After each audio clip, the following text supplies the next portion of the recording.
WHOW. Top of the morning. Thanks for being with us. I'm your host today, Seth Lawrence. The WHOW Morning Show is streaming to Facebook and YouTube. It's brought to you by Peterson Insurance, your Pekin Insurance agent in Clinton. My guest in studio this morning, DeWitt County Board Chair, Terry Ferguson. Good morning, Terry. How are you, sir? Good morning, Seth. How's summer treating you? Well, the summer allergies are beating me up. Oh, my gosh. Man. You and me both.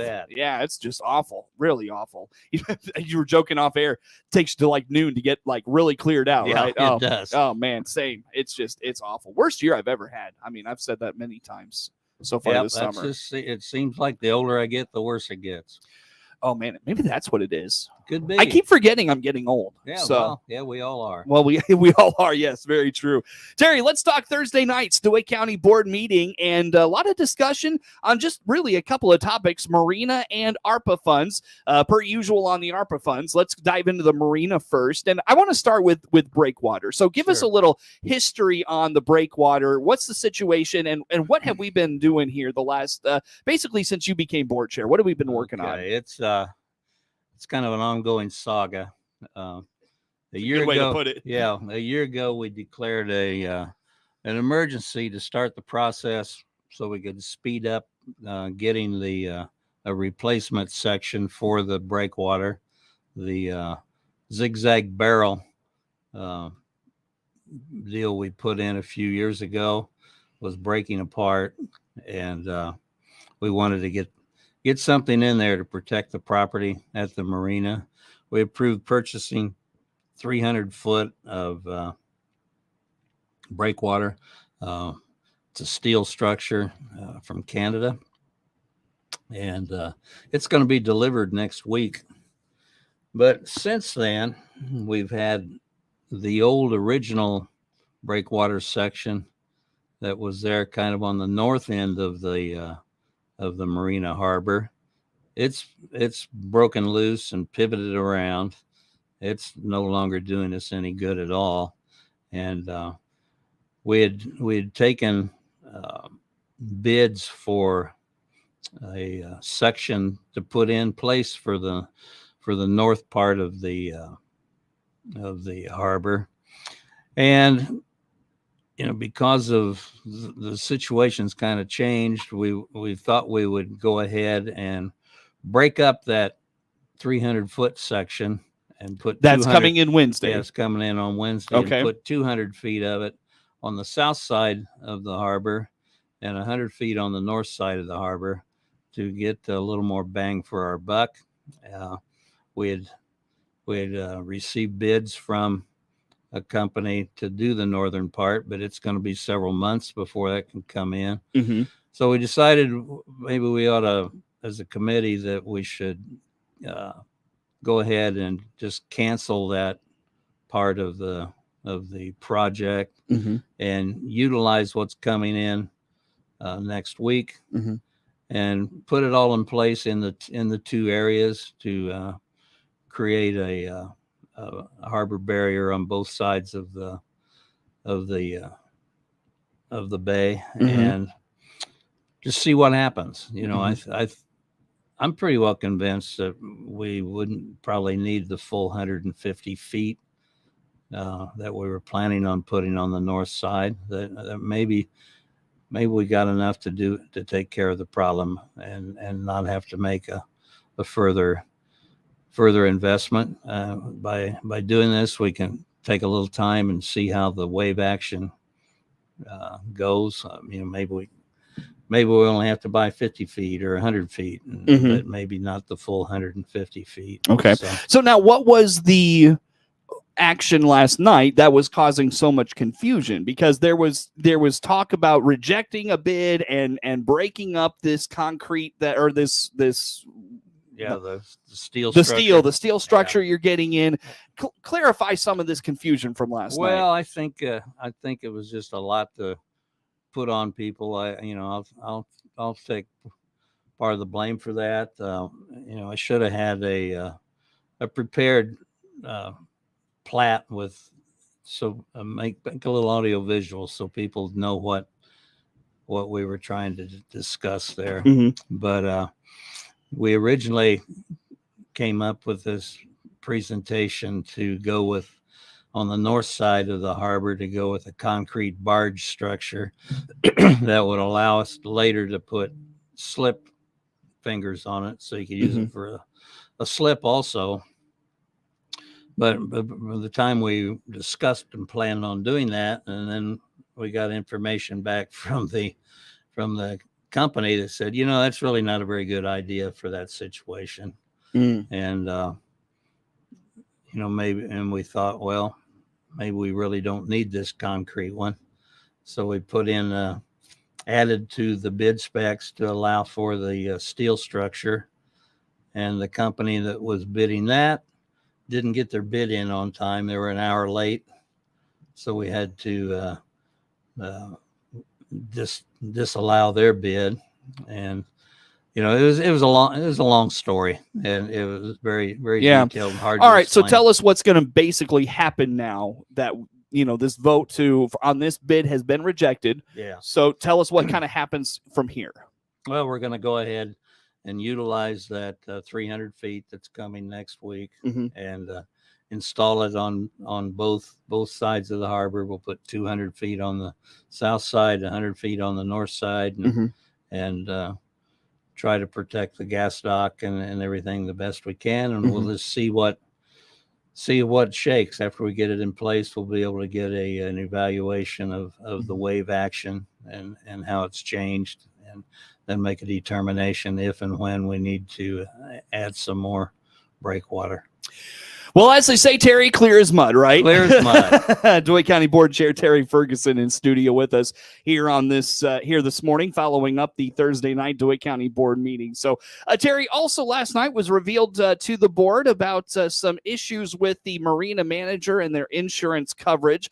Tell us a little bit about what's going on here and what was revealed to the board last night. Yeah, we received the certificate of insurance from the Barefoot Cove group, and we discovered that it didn't have any coverage for workman's comp, and there was a couple other items that the general liability was not as we require in the contract.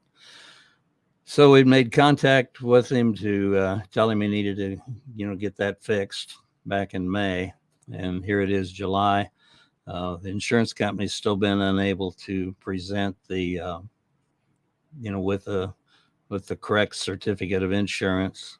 Been in conversation with Joe, and I think the whole process it's workman's comp from what I understand, is a little bit tricky. You got to provide your total salary, and then somebody from the state workman's comp division gives you a rate on what your premium's going to be, and right now they're just waiting on the numbers. Talked to Joe last night after the meeting to give him the heads up that the board was going to have a special meeting on Tuesday to officially put him on notice that he has to get this done. And he said he felt that he would have everything in place yet today. So hopefully that hopefully I happens. kind of wondered if we wouldn't need that meeting on Tuesday. Well, I'm hoping not. But you're gonna have another agenda item on that meeting, correct? Like if we hold the meeting, we will have the other agenda item. Yeah.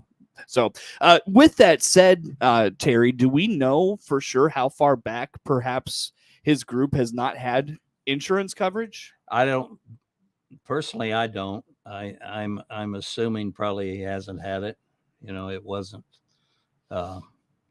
part of this certificate of insurance, so I haven't looked up to see if it was on the original certificate of insurance. But sounds like a lot of liability on the county side. Well, it could be, yes. If if one of his workers would have been injured and wouldn't have had coverage from the workman's compensation, I suppose that it could have fell back on the county. Yeah.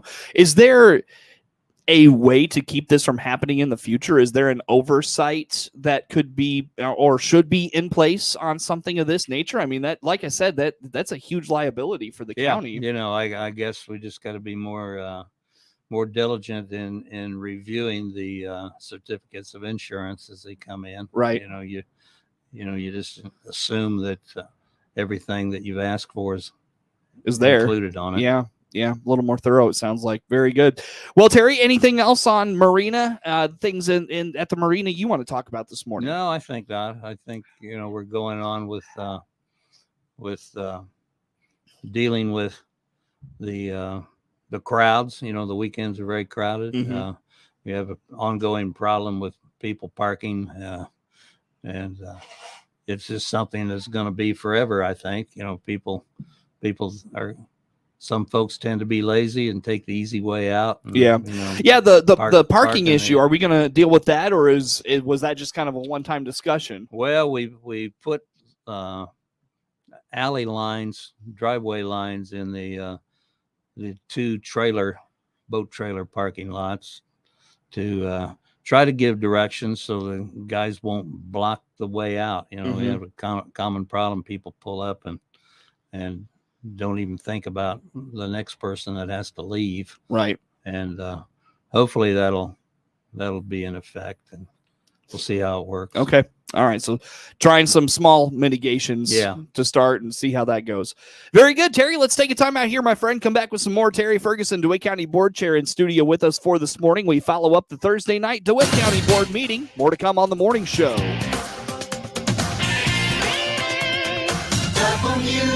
WHOW. Let's check the opening numbers now at the Chicago Board of Trade on this Friday. I'm Jim Taylor for the RFD Radio Network. Corn starting the day lower, beans steady, and wheat double-digit lower. September corn, 570.5, down 5 1/4. December new crop, 569 1/4, down 4 1/4. March corn, 575 3/4, down 4 1/2. August beans starting the day, 14.22, up 3 1/2. September bean up 1/4, 13.17 1/4, and November new crop 13.02, up 1/2 penny. September wheat opening 7.89 1/4, down 17. December wheat down 16 1/4, 8.05 1/2, and March wheat 8.20. That's down 15 to start this Friday. August bean meal 433.30, down $1.10, and August bean oil 59.20, up 60 cents. A look at the opening numbers at the Chicago Board of Trade for this Friday morning. Jim Taylor, RFD Radio Network. Having a hard time finding the correct new car, truck, SUV, or crossover to fit your needs? This is Scott Baum from Bob Chevrolet Buick here in Clinton. Some lots look low on inventory, so go to our website, look at our pre-order and reserve tab. You'll see inventory in transit, which are built and on their way to Clinton, and in production, new Chevys and Buicks, which are being built and will arrive soon. Or you can always call our sales team. They can help you find the correct one just for you. BombChevyBuick.com, right from the start. Clinton Save-A-Lot owner Dave Jackson here with a supply chain update. While we're working as best we can to keep our shelves stocked with the items you need and want every day, we're experiencing never-before-seen interruptions in product availability and delivery, both through Save-A-Lot and our direct suppliers. In most cases, they can't run their production lines due to the lack of workers, plus a shortage of truck drivers. Despite all that, we're working to keep the meat, produce, and other products you buy in stock and on our shelves every day. Your Clinton Save-A-Lot appreciates your business, and we hope to see you soon. Your friend in Central Illinois, WHOW. Once again, a good morning. Thanks for being with us. I'm your host today, Seth Lawrence. My guest in studio, DeWitt County Board Chair Terry Ferguson. Our conversation streams to Facebook and YouTube, brought to you by Peterson Insurance, your Pekin Insurance agent in Clinton. Terry, ARPA funds. We had a bit more discussion about that again last night, and Yes. At least it was productive discussion, I felt like. So we got a presentation from the sheriff's office once again. Kenny Fire making a bid for some funds as well. What'd you hear? Yeah, we got a real nice presentation from John Rage with the Kenny Fire Department. Excuse me. And he laid out what they need, what their needs were. And when we asked for the community to make application for projects that they might need. At that time, the rules were that everything needed to kind of be related to COVID, on how you were impacted by the COVID. And since then, the rules have completely changed. Now then, everything is It's a free for all. is a free for all. You can use the money for anything. If you wanted to buy water balloons for the town, I suppose you could do that. But so the evaluation of how to use the money has changed, and now that it's all treated, and from the county's perspective, as they call it, lost revenue, and that means you can do whatever you want with it. And now then we need to establish, what we're going to do with it. We had some really good requests for funding from the community, from the nonprofit groups. We've gone over those. We have the county's use of the funding. After all, the $3 million was given by the federal government to the county. We've been allocating some major improvements using our ARPA funds for that. For the 911 dispatch center there at CENTCOM to improve their equipment. We got a request last night from the sheriff, gave a detailed request for improving the radio communications of the sheriff's department. And, I find it rather intriguing that we're going back to the system that was in place back in 1989. Technology comes and goes, and, the FCC changed all the guidelines. They tightened up the signal bands of what narrowed the bands on what the radios can use. That increased sensitivity and decreased the ability to broadcast and receive. And so now we're going back to a system where we have multiple towers around the county, and to boost the radio signal. And I hope that'll help solve the problem. All emergency services really relies on the ability of CENTCOM to deliver the information that comes in from the public, and for the sheriff and the police departments to respond and in a safe manner. So that's going to be a highlight of using some of our ARPA funds. But we're going to be hearing from some other agencies, I believe. We heard finance the other day from Farmer City Fire and Kinney Fire on what their needs are. And, like we ended up, we got 62 requests for ARPA funds from the community. And the total amount was $6.5 million in requests. We've only got $3 million. And some of them were requests that, for entertainment for a festival, that kind of stuff that kind of goes up in smoke. Once you've heard it, it's gone. There's no lasting benefit for the community. Right. And we tried to weed all those type of situations out at an earlier stage evaluation. We have previously allocated $600,000 of the ARPA funds for the community projects. We've allocated, I think, $430,000 as a suggestion. We haven't really approved any of them. Now it's all in a planning mode, I guess. Well, and you're going to meet in August. Yeah, to kind of nail down, talk about what you're hoping to get out of that meeting. Yeah, well, we're having a special meeting on August 9th. I found that, while the finance committee, spent a lot of time in reviewing everything that came in, certain board members had ideas on different ways we needed to go. So I felt we needed to just get the whole board together, sit down and allocate a time. Mhm. So we're going to have a work night on August the 9th to determine our priorities for the funding. Mhm. You know, whether we want to use any of it for general maintenance. You Mhm. know, if we're going to focus on public safety. You know, what we want to do with the Yeah. funding. Well, and to that end, I wonder myself about this, and I'm not trying to knock what the board is doing and the requests and things like that, but it feels like when and I'm not like, I feel like this is going to come off in a condescending way, not trying to say it like this, but it feels like when the sheriff comes to you for a request, it's approved. It goes straight to the board, goes through all the avenues, gets approved. But we've got, you had a legitimate request from Kenny Fire last night, for just partial funding of a project sounds like they could greatly use. And right now it's just in a consideration phase. What's the differentiation Well, I think in these the things? difference is the sheriff's department is county. That's our function, is to take care of the sheriff's department. Sure. And the fire department, if it wasn't for ARPA money, we wouldn't even be talking about giving Kenny Fire anything. Right. There's no avenue to do that, to use county funds to do that. Yeah. So, yeah. It just feels like there's we'd have been talking about the sheriff's radio, whether we had ARPA money or not. Right. And, right.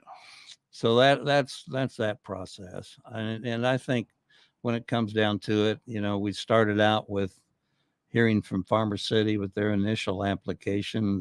The request was for $500,000. They've already backed that off to $250,000. Right. And there's changes as has been made, but I feel that when it's all done and said, the fire departments are gonna end up being recognized for what they need. Yeah. I'm not like I said, I didn't mean that to come off condescending, because there's validity in so many of these requests that you're getting. And the sheriff needs what he needs. I just kind of wonder why everything that he brings to the table goes straight to the board and he gets it, and it just feels like that money is going quicker than anybody else can not necessarily get their hands on, but it's dwindling what is available to the community, if that makes any sense. Well, and this is, what we're finding out. Many counties are keeping it all for themselves. Right.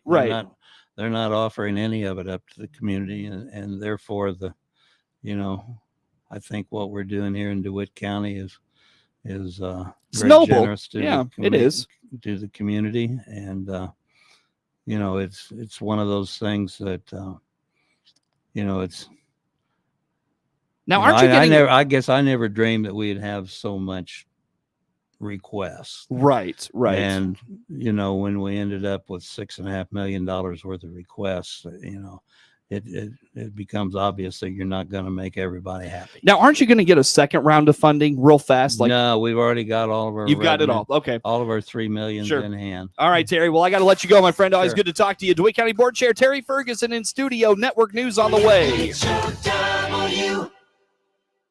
The Big 1520 WHOW Clinton 92.3